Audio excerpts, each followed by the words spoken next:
So, a story came across the other day, and I thought I'd not heard about this in a while, but yeah, we've heard about the term toxic workplace environment. I just didn't know it was as prevalent as it actually is. Started reading about this and finding out people now at some of these jobs, beyond it being obviously not very favorable in terms of a long term job commitment, it's also exacting a toll on mental health. Dr. Laura Hambley is a registered psychologist and founder of Canada Career Counseling. She is on the line. Dr. Hambley, thank you for being here. No problem, Aaron. It's great to be here. Yeah, so let me start by asking, first of all, we need a definition of what a toxic work environment is. So what constitutes a toxic work environment? A toxic work environment is a work culture that drains and depletes you, that often involves bullying, harassment. It's psychologically unsafe. There's a lot of factors that just are unhealthy about the workplace, and most typical it's because of the leader or the boss that you report to. Oh, I think I have that. No, I'm kidding. I don't. Okay, listen.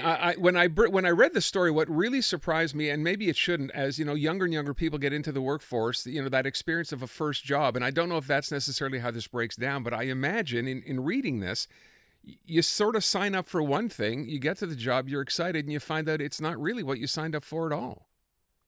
Exactly, and those behaviors tend to unfold over time. So there's often a honeymoon phase where things are going well, and then you realize that what you're really in is a toxic relationship at work. And again, typically it's with your boss, but it can also be with toxic colleagues. So what? So let's. At some point, you realize again, this is not what you thought it was going to be. What should you be doing at that point?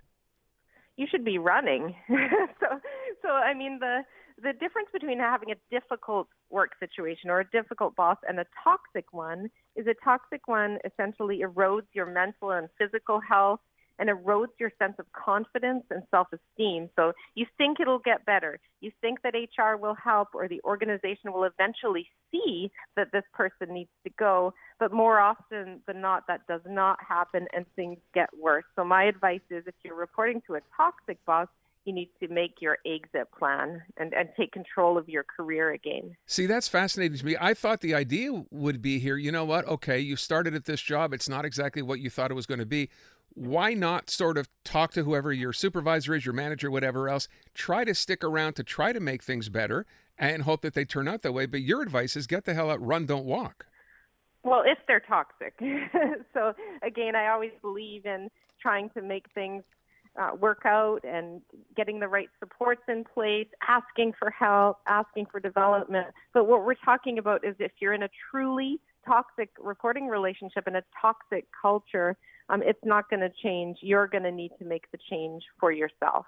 See, ordinarily, again, and you mentioned HR before. I mean, that's why they set up ostensibly HR departments to deal with people who are having these sorts of, you know, situations, whether it's your boss, your immediate superior. But you're suggesting, and I guess people have gone through this and realized it, they're not necessarily going to help you.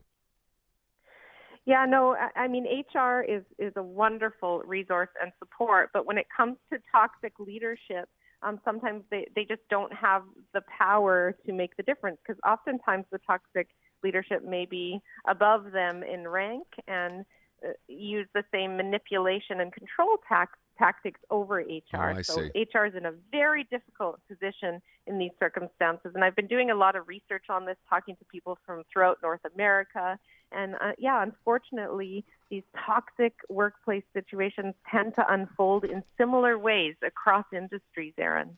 I wonder too, is this in terms of a demographic that's experiencing this? Because again, if I think back, you know, a generation ago, you'd start a job, you were just so happy to have a job, you'd put up with a lot of stuff. Is it changed now? Is that part of what we're seeing? Yeah, I think we're seeing that in post-pandemic.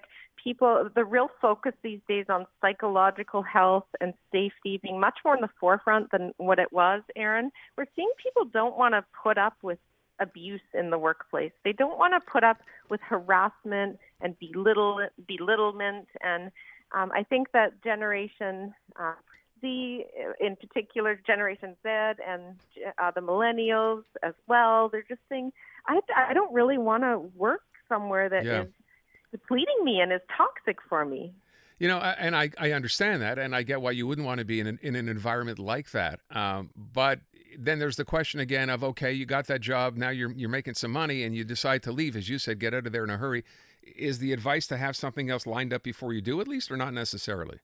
I mean, it depends to what extent it is depleting your mental well-being, because it's a balancing act between, or a tug of war between your mental well-being and financial security, which we all know is very important in this uncertain marketplace. It makes it difficult to leave and jump to the next thing. So I'm always about, you don't just run away immediately. You need to make a plan. You need to make a plan that's realistic, but you also need to protect yourself.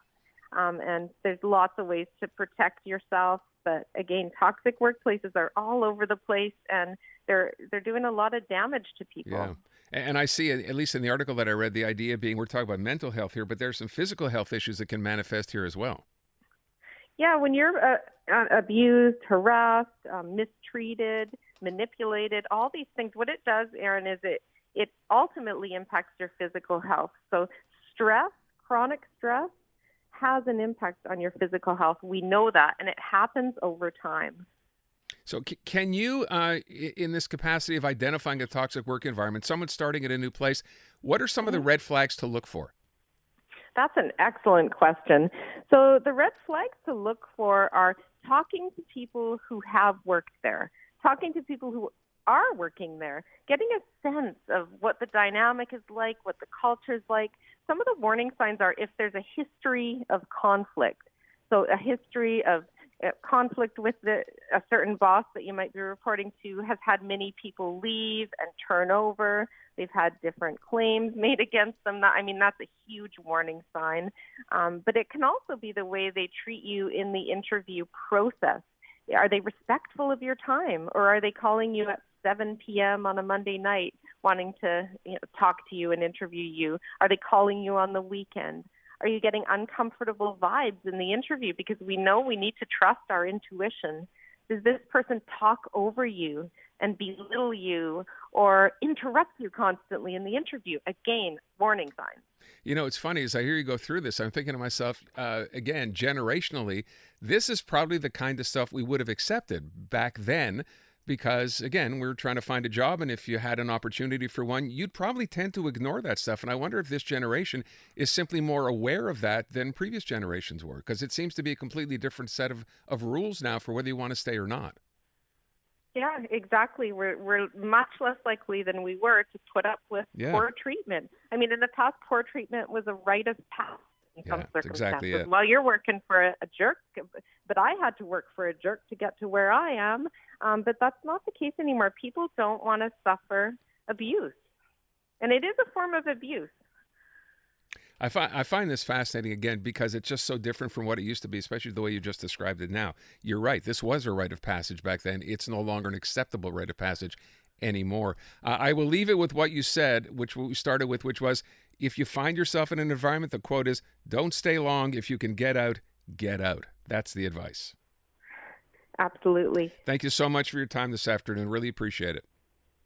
You're welcome, Aaron. Take care. You too. Dr. Laura Hambley, registered psychologist, the founder of Canada Career Counseling. I thought of this as almost like the situation between teachers and parents these days, where generationally your parents respected the teacher, right? And whatever the teacher said, a parent accepted. And if you were the kid and you got a sort of a bad report card, or the teacher said something to your parents about you, you'd get in trouble from your parents. Now that's completely flipped. Now it's the parents dictating to the teacher what they like and don't like and how they should be treating their child. It's I think, to a degree, very much the same here. Boy, times have changed.